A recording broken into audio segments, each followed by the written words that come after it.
Inilah persoalan di benak orang ramai. Rasanya di sudut tunggak bakal tinggal kenangan Bagai masalah sosial di balik. Selamat datang ke rancangan Bicara.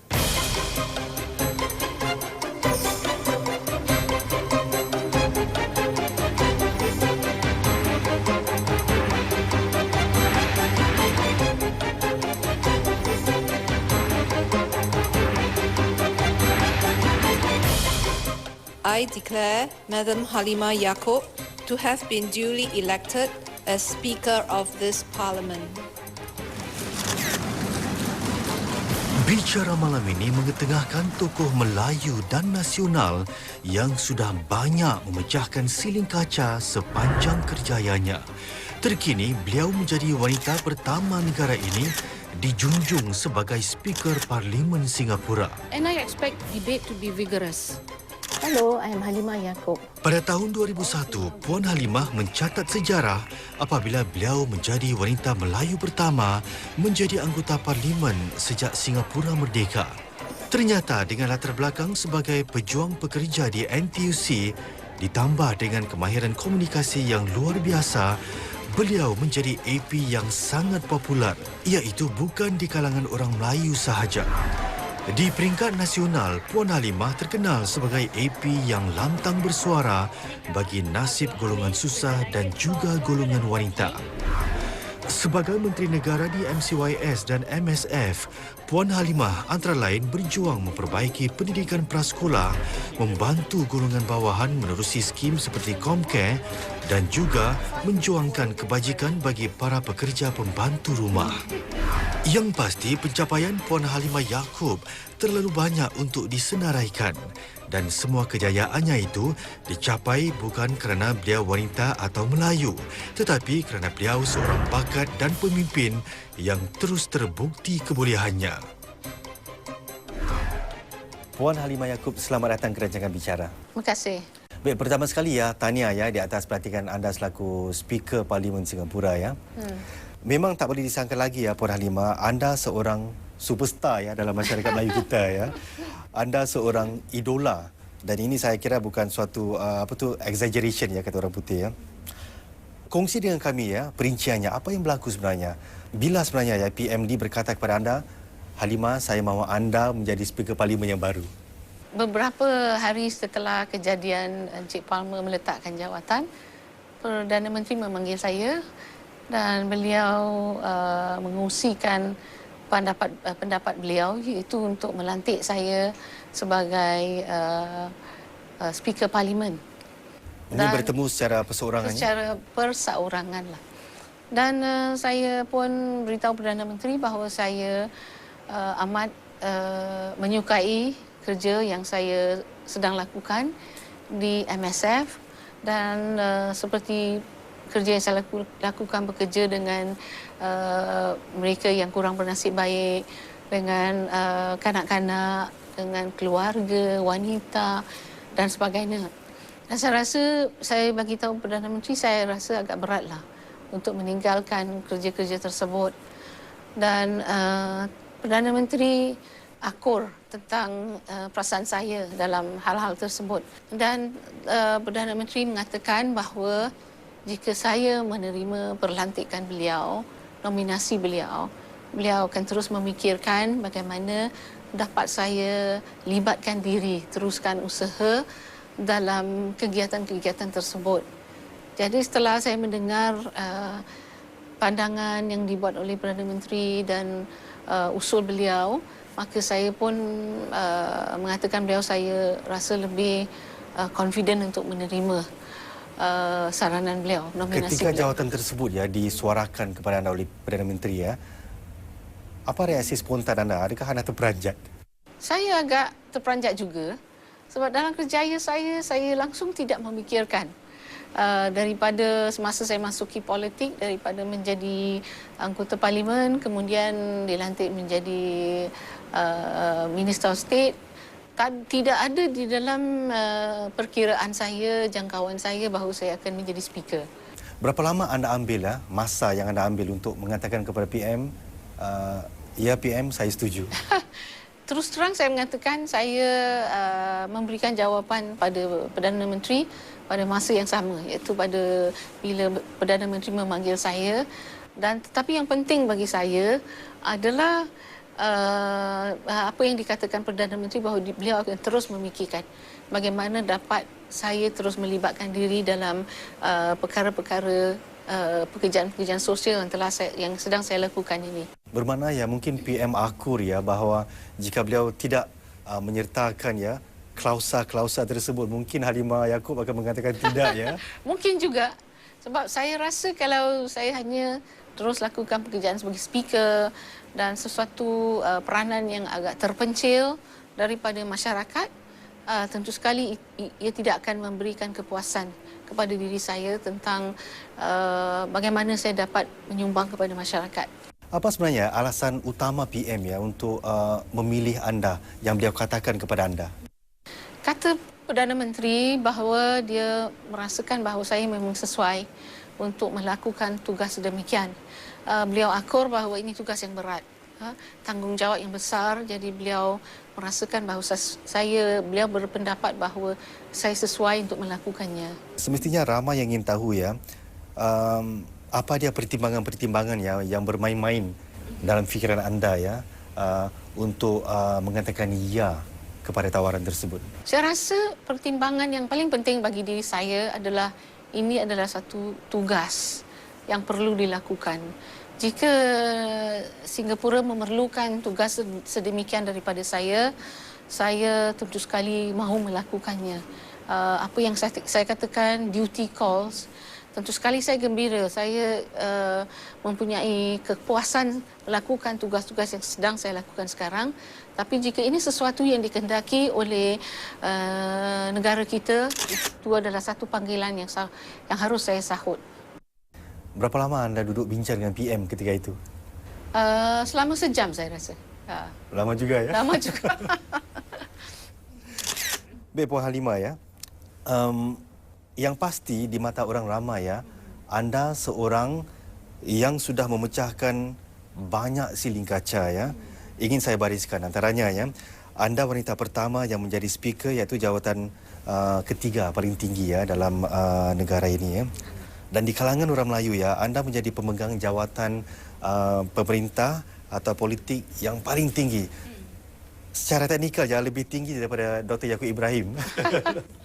Dan secara teknikal juga ya, anda berpeluang menjadi ketua negara ya, ketua negara dengan memangku jawatan Presiden Singapura sekiranya Dr. Tony Tan atau Encik JY pilih ya ke luar negara ya. Itu jika berlaku akan menjadikan anda wanita pertama yang menjalankan tugas sebagai ketua negara ya. Apa komen anda? Saya rasa ini bukan kali pertama saya memecahkan siling kaca bagi seorang wanita. Pertama kali semasa saya dilantik sebagai wakil Pergerakan Buruh Antarabangsa International Labour Organisation, di mana saya memimpin banyak komiti-komiti untuk membuat usul-usulan, untuk membuat convention. Ada beberapa convention di mana saya mewakili pihak pekerja untuk sehinggakan kita berjaya untuk mendapat convention tersebut. Dan satu daripadanya adalah convention bagi pekerja-pekerja di rumah, iaitu Convention on Domestic Workers. Sesuatu yang telah selama 40 tahun wakil pekerja, pihak pekerja di ILO yang sangat ingini untuk mendapatkan convention tersebut. Saya bekerja keras untuk 2 tahun sebab saya mewakili mereka dan kita berjaya. Yang kedua, saya rasa bila saya dipilih dan dilantik sebagai Timbalan Setiausaha Agong NTUC di Singapura sendiri, saya merupakan wanita pertama, wanita Melayu dipilih bagi jawatan tersebut. Baik Puan Halimah, kalau boleh saya bergurau sedikit ya, sebagai seorang pemecah siling kaca lah. Ingin saya tanyakan pula ya, apa lagi ya siling-siling kaca yang pada anda harus dipecahkan dengan segera oleh orang-orang Melayu kita? Saya rasa yang paling penting, terutama sekali bagi wanita Melayu kita, adalah mereka harus merasakan bahawa mereka mempunyai, rasa yakin diri itu amatlah penting. Saya rasa kadang-kadang kalau saya lihat itu satu kekurangan di kalangan masyarakat Melayu kita, wanita kita terutama sekali. Perasaan yakin diri itu mungkin kurang. Jadi saya berharap bahawa mereka akan, ini adalah satu cara mereka dapat lihat sebagai satu example, contoh dapat meningkatkan keyakinan diri mereka sendiri. Mungkin dalam politik juga. Saya ingin mau melihat lebih ramai wanita Melayu yang mengambil bahagian dalam politik. Dan insya-Allah saya berharap bahawa dan saya yakin lebih ramai akan tampil ke hadapan, dapat melihat bahawa mereka juga dapat membuat sumbangan. Bukan saja bagi masyarakat Melayu Islam khususnya, tapi kepada seluruh masyarakat di Singapura, kepada negara Singapura pada keseluruhannya.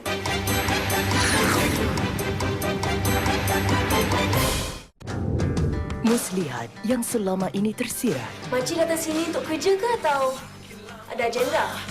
Kerisauan yang melanda. Kenapa gambar Kamarul ada dalam beg Habibah? Mencari kepastian. Tak boleh jadi. Sebelum dipecahkan rahsia aku lebih baik bertindak. Makcik memang tak tahu apa-apa. Makcik cuma ikut arahan. Arahan siapa ni? Saksikan Habil Kabil, Isnin 10.30 malam di Suria. Hai, saya Linda. Saya Sasha. Saya Wati. Kami Ili. Jangan lupa saksikan kami dalam 90-an Gerek. Saksikan musim baru 90-an Gerek setiap Selasa mulai 22 Januari 8.30 malam di Suria. Ingin memikat hati si gadis jelita. Hai, saya dah jatuh cinta dengan dia. Ana dah ada boyfriend tak? Sejak Raihana ada di rumah ni, dia dah berubah. Kalau berubah kerana perempuan, tak ke mana perginya. Si gadis pula mempunyai pilihan hatinya sendiri. 3 tahun tu lama sangat, Ana. Kalau nikah dulu, bersanding kemudian, tak salah kan? Saksikan Gemersik Kalbu, Selasa 9.30 malam hanya di Suria. Anda telah kirimkan soalan-soalan anda untuk topik minggu hadapan? Soalan-soalan anda akan dijawab oleh doktor dan pakar kesihatan yang bertauliah. Serangan gout cepat. Makan masa dalam berapa jam? Jangan tunggu sampai cacat terlalu tebal atau terlalu matang.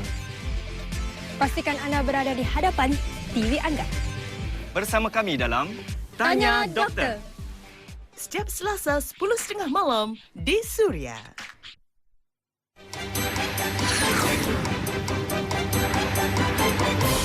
Puan Halimah, melihat kepada pelantikan anda yang bersejarah ya sebagai Speaker Parlimen ya, seorang perempuan, seorang Melayu berjilbab bertudung ya, ada sebahagian orang mungkin mahu menyifatkan ini ya sebagai semacam wujudnya kepercayaan yang semakin mendalam ya terhadap masyarakat Melayu ya.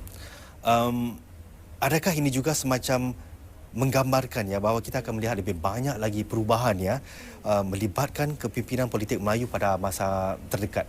Saya rasa bahawa ini adalah satu perkembangan yang positif, iaitu bagi masyarakat Melayu, Islam khususnya juga pada negara Singapura pada keseluruhannya. Tapi saya rasa ia juga menunjukkan bahawa pemerintah tidak melihat hanya kepada kedudukan seseorang itu, jantina seseorang itu ataupun bangsa seseorang itu, tetapi kepada kebolehan seseorang itu melakukan tugas yang diperlukan. Saya rasa itu adalah lebih penting bagi diri saya. Anda pernah melahirkan rasa agak kurang selesa ya sedikit masa dahulu ya ketika orang menyatakan wah Halimah menjadi wanita pertama menjadi anggota parlimen yang boleh menjadi seorang isteri, boleh menjadi seorang pekerja dan sebagainya. Pada satu masa anda pernah menyatakan bahawa itu sebenarnya tidak patut menjadi satu persoalan ya. Komen anda? Saya rasa itu memang sesuatu yang saya juga fikirkan sekarang, iaitu sama ada kita tidak harus lihat bahawa sama ada seseorang itu wanita ataupun bangsa seseorang itu, tetapi harus dilihat daripada sudut yang neutral. Itu sesiapa yang dipilih harus dilihat kebolehan seseorang itu melakukan tugas, itu harus menjadi ukur tara. Jadi kalau kita sering dahulu semasa saya menjadi seorang anggota parlimen, dipilih sebagai anggota parlimen, sering saya disoal oleh ramai mereka yang mengatakan Jadi siapa yang akan menjaga anak-anak awak sekarang? Kan? Jadi soalan tersebut merupakan soalan yang amat prejudis sebab ia seolah-olah mengatakan bahawa hanya seorang wanita saja mempunyai tanggungjawab untuk menguruskan soal anak-anak ataupun rumah tangga. Dia tidak menunjukkan bahawa ini adalah tugas yang harus dikongsi sama. Jadi saya berharap dan saya fikir buat masa ini mungkin prasangka sedemikian tidak ada. Sebab saya sering juga pada masa yang saya sering ditanyakan soalan tersebut, saya bertanya sama, adakah awak bertanya soalan yang sama kepada anggota parlimen lelaki? Dan jawapannya tidak. Jadi saya merasakan bahawa setelah lebih daripada 10 tahun, dapatlah kita lihat banyak perbezaan juga dari segi minda dan prasangka masyarakat kita keseluruhannya. Kita maklum ya bahawa sebahagian orang Melayu menyambut pelantikan anda ya dengan perasaan yang begitu bercampur-campur ya sebagai speaker. Golongan sedemikian lebih suka ya anda menjadi menteri atau mempunyai suara di parlimen seperti sekarang ini lah, di mana hakikatnya sebagai speaker anda tidak boleh menyertai perdebatan. Ini hakikat ya. Golongan ini menganggap pemergian anda ya semacam satu kerugian. Saya akur dan prihatin tentang perasaan mereka dan saya rasa ini adalah perasaan yang bukan saja diluahkan oleh orang Melayu namun oleh daripada bangsa-bangsa lain, merintas bangsa. Jadi apa yang saya rasakan adalah sungguh pun mungkin sebagai speaker saya tidak boleh mengambil bahagian dalam perdebatan di parlimen, namun saya masih boleh melakukan tugas-tugas di luar parlimen untuk menyokong keperluan masyarakat kita dan masyarakat Singapura keseluruhannya. Baik, kalau saya tanyakan pula, mungkin apa dia bidang-bidang kegemaran anda ya dalam soal sosial ni yang anda mahu beri tumpuan sebaik mungkin lah kalau boleh, walaupun sebagai seorang speaker? Saya rasa dalam bidang bagi mereka kurang upaya dalam isu memperkukuhkan keluarga kita, perkembangan kanak-kanak, early childhood misalnya, dan juga dari segi wanita, prestasi posisi wanita amatlah penting bagi diri saya. Sepanjang menjadi AP ya, anda mempunyai apa yang kita panggil sebagai political guts ya, atau keberanian politik ya untuk bersuara walaupun yang mungkin kurang sedap didengar ya oleh menteri-menteri di jabatan-jabatan berkenaan berhubung isu-isu yang anda suarakan ya. Kongsi dengan kami ya, pencapaian mana satu yang anda secara peribadi paling bangga sepanjang 12 tahun anda menjadi anggota parlimen khususnya sebagai backbencher? Saya rasa banyak juga perkara-perkara yang telah saya perjuangkan. Dan misalnya perkara berkenaan dengan pekerja, bagaimana untuk dapat memberikan lebih banyak protection bagi pekerja-pekerja dari segi undang-undang pekerja misalnya, itu satu daripada apa yang telah memberikan saya kepuasan. Misalnya satu contoh adalah bila pekerja-pekerja dipindahkan semasa terdapat rombakan syarikat misalnya, saya terlibat dalam usaha untuk menentukan bahawa hak-hak mereka dijaga. Itu satu contoh. Dan juga saya rasa ada juga contoh-contoh lain. Misalnya dari segi usaha untuk menentukan bahawa wanita mendapatkan treatment yang sama dari segi rawatan mereka yang bekerja dengan pemerintah. Bagi civil servants mendapatkan rawatan kesihatan yang sama. Sebab terdapat tidak ada perseimbangan. Mereka yang bekerja dengan pemerintah, civil servant lelaki mendapatkan protection ataupun keluarga mereka mendapatkan rawatan kesihatan tetapi wanita tidak mendapatkannya. Jadi itu satu daripada perkara yang saya juga telah perjuangkan. Baik, satu perkara menarik tentang Halimah Yacob ialah walaupun anda seorang menteri negara ya, anda masih tinggal di flat HDB, flat 5 bilik di Yishun ya, bukan di rumah privat, kondo, maisonette, banglo atau mungkin juga penthouse HDB ya.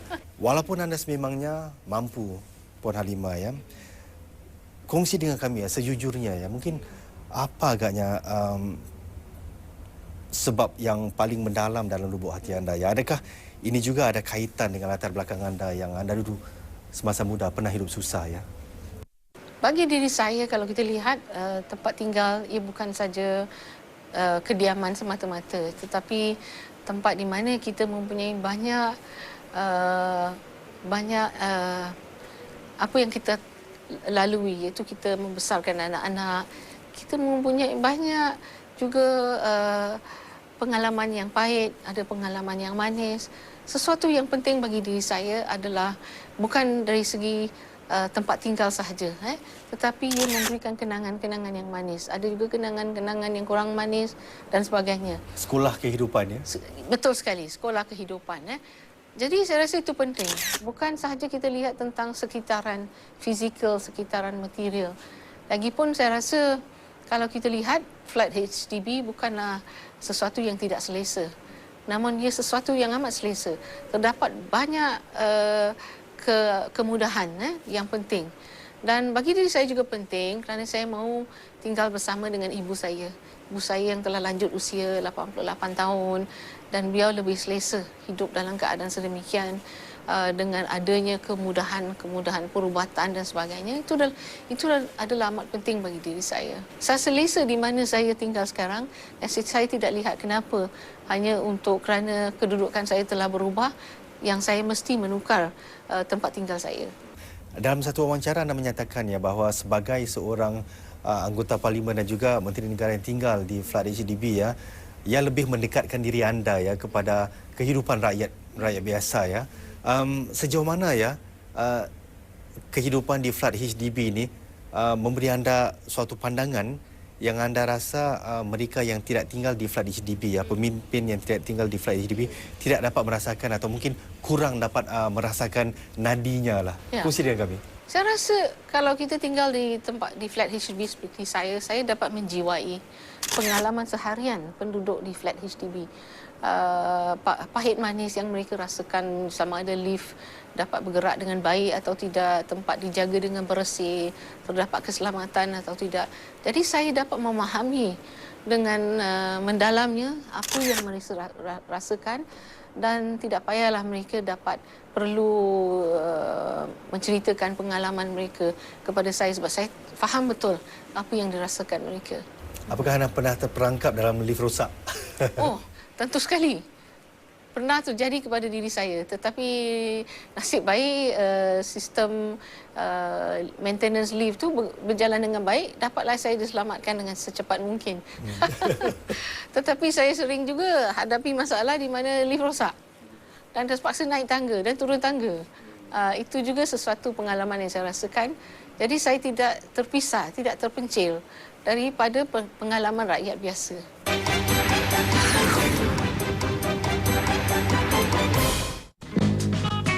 Saya bujang lagi saya minat dalam pakaian. Dia mempunyai idea yang tersendiri. Saya cakap saya nak berhenti kerja bank, saya nak take over this boutique. Isteri saya terperanjat lah. He's facing some difficulties tapi dia tak tunjuk masalah dia sangat. Kita suka berdikari sendiri lah. Isteri saya lah, dia banyak menolong saya lah. Ikuti episod terakhir Arts esok 8.30 malam di Suria.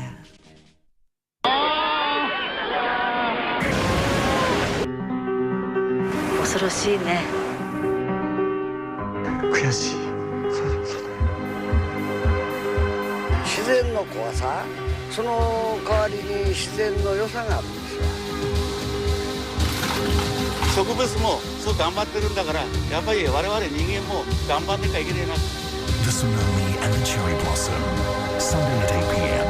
on Channel News Asia. Lebih kurang 24 jam selepas mati, proses pengkebumian pun akan bermula. Mayat si mati diambil dan dihantar ke rumah pengkebumian untuk diawet. Tugas ni tentang menolong keluarga si mati. Saksikan siri baru Akses Larangan Ahad 10.30 malam di Suria.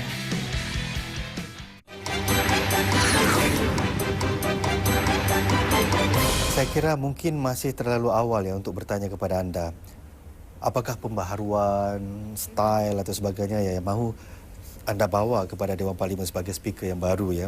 Tapi saya kira saya akan cuba nasib dan masih akan berdegil ya, bahu bertanyakan, apa agaknya yang akan anda bawa kepada Parlimen, Puan Halimah? Saya rasa buat masa ni agak terlalu awal untuk mengatakannya.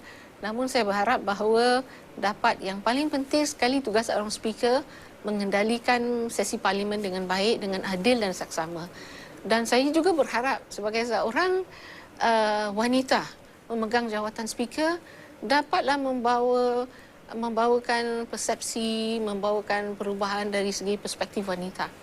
Misalnya jika bukan saja seorang speaker yang duduk di parlimen dan di pejabat, tetapi juga speaker yang dapat melibatkan diri juga dalam kegiatan masyarakat dalam cara yang tidak bercelaru atau bercanggah dengan status speaker. Saya kira ya mungkin bila tiba masanya, bila anda bersara daripada menjadi speaker ya, orang akan mungkin menggelarkan anda sebagai Ibu Dewan ya. Baik, hari ini hari di mana wawancara kita dijalankan ya, adalah hari terakhir ya anda masih bergelar Menteri Negara MSF ya. Ingin saya tanyakan ya, apa perasaan anda Puan Halimah hari ini, hari terakhir ni? Saya merasa agak sedih juga kerana saya telah melakukan tugas sebagai Menteri Negara untuk selama 2 tahun dan banyak juga projek-projek dan dasar-dasar yang telah saya sama-sama berganding bahu dengan rakan-rakan yang lain untuk menggubal, dan ada juga projek-projek yang belum selesai. Saya merasa sedih. Misalnya satu daripadanya adalah bagaimana dapat kita membantu dengan lebih baik usaha-usaha mereka yang kurang upaya untuk mendapat pekerjaan. Dan saya sedang berfikirkan bagaimana dapatkah kita mengadakan sebuah pusat dan sebagainya. Dan itu adalah satu projek yang dekat pada hati saya, diri saya. Tapi insya-Allah saya rasa ini adalah tugas-tugas dan projek-projek yang akan diteruskan oleh sesiapa saja yang mengambil alih dari diri saya. Baik, sebagai backbencher dahulu ya, selama sekitar 10 tahun ya, dan sebagai seorang backbencher yang lantang ya, pernah tak, dan juga sebagai seorang anggota PAP ya, pernah tak anda ditegur oleh orang atasan anda ya kerana terlalu lantang? Tentu sekali. Saya pernah ditegur dan juga beberapa kali. Namun saya rasa bahawa saya harus jujur kepada prinsip saya, pendapat saya, dan selagi saya meluahkan dengan jujur apa yang dirasakan oleh rakyat, saya tidak harus khawatir. Baik Puan Halimah, saya kira dengan pelantikan anda selaku speaker, kami para wartawan ya akan semacam merasakan kekosongan ya, akan begitu merindui anda ya, kerana anda seorang anggota parlimen yang tak pernah memberikan interview yang hambar, dan anda juga seorang anggota parlimen atau juga menteri negara yang sukar untuk mengatakan tidak kepada kami ya bila kami meminta untuk mewawancara anda ya. Kenapa agaknya ya? Saya tahu bahawa anda melakukan tugas dan saya rasa dalam melakukan tugas anda perlu mendapat ya? Dan saya juga mau menyokong anda sekalian dalam usaha sedemikian pertama. Kedua, saya rasakan bahawa rakyat mahu mendengar pendapat pemimpin mereka tentang isu-isu yang penting bagi diri mereka, bagi kehidupan mereka. Dan saya rasa ini satu wadah yang penting kita berkomunikasi dengan rakyat. Puan Halimah Yaakob, terima kasih dan terima kasih kerana sudi berbicara dengan kita. Terima kasih.